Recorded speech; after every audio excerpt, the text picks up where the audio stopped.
Hello folks, welcome. Linux Mint 21.3 Cinnamon. Filming in 1080, please adjust your YouTube player accordingly if necessary. The subscription key is in the corner. I had a user leave me a message, but it disappeared. Well, no surprise there. I've been dealing with this for quite a while with YouTube. But anyways, I did get wind of the message. Unfortunately, I couldn't reply after I approved the message. It just went Casper. And I don't recall who the user was, but the question was asked about Windows, not Microsoft. I'm talking about the question was, how do you move these little buttons around from here to there? And can we do other things when we have multiple applications open to show that in a different light when we are switching applications? Yes, I'm going to show you some of those examples today. Again, filming it in 1080, welcome. So I believe the user was asking me about this setting right here. In your Windows setting, the most common one, of course, is to move those buttons. And that's done from here.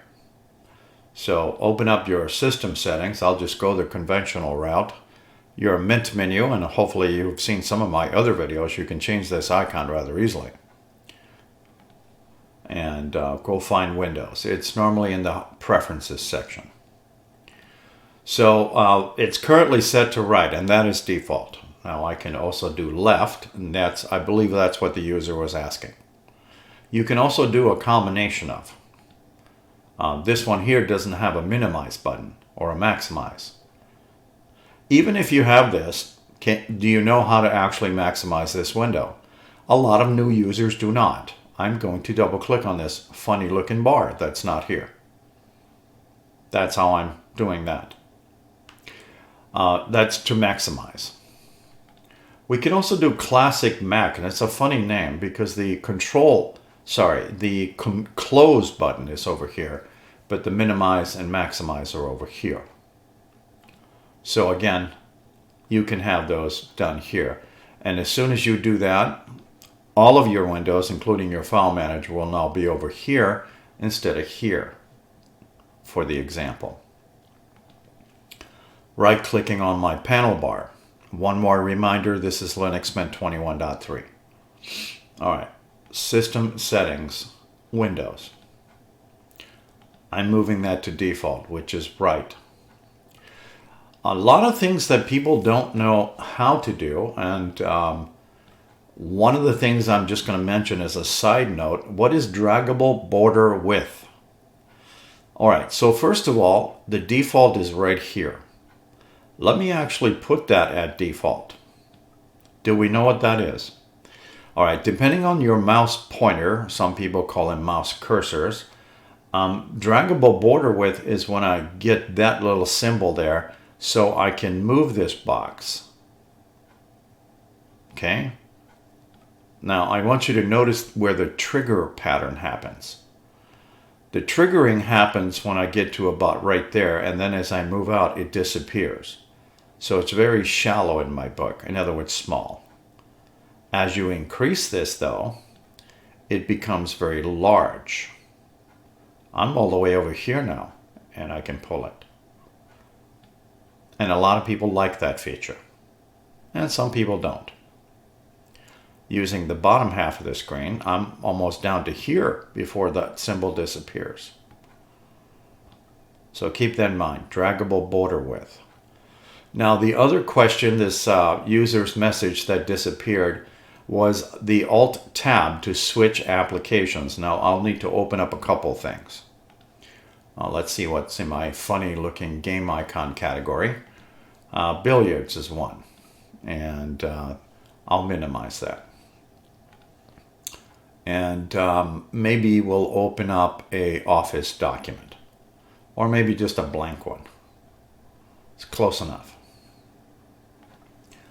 Minimize. This is currently set to cover flow. That is not default. That is my preferred.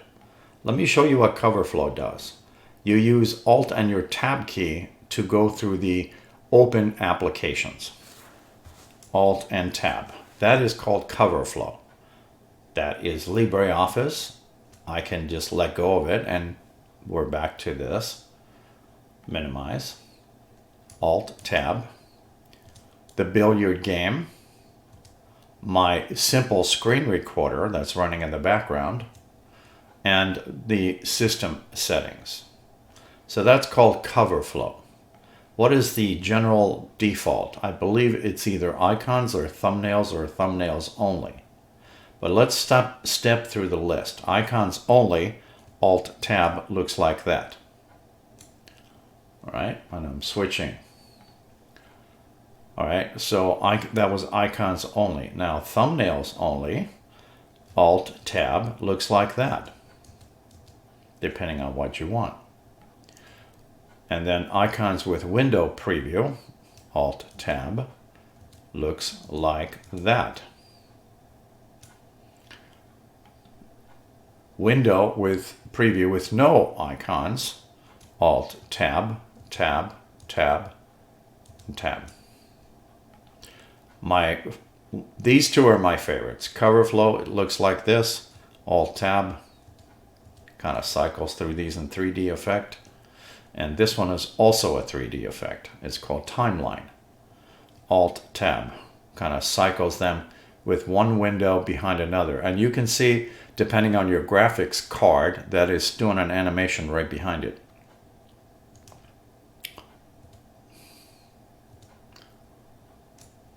Okay. Alt-Tab, switcher style. Thank you for watching.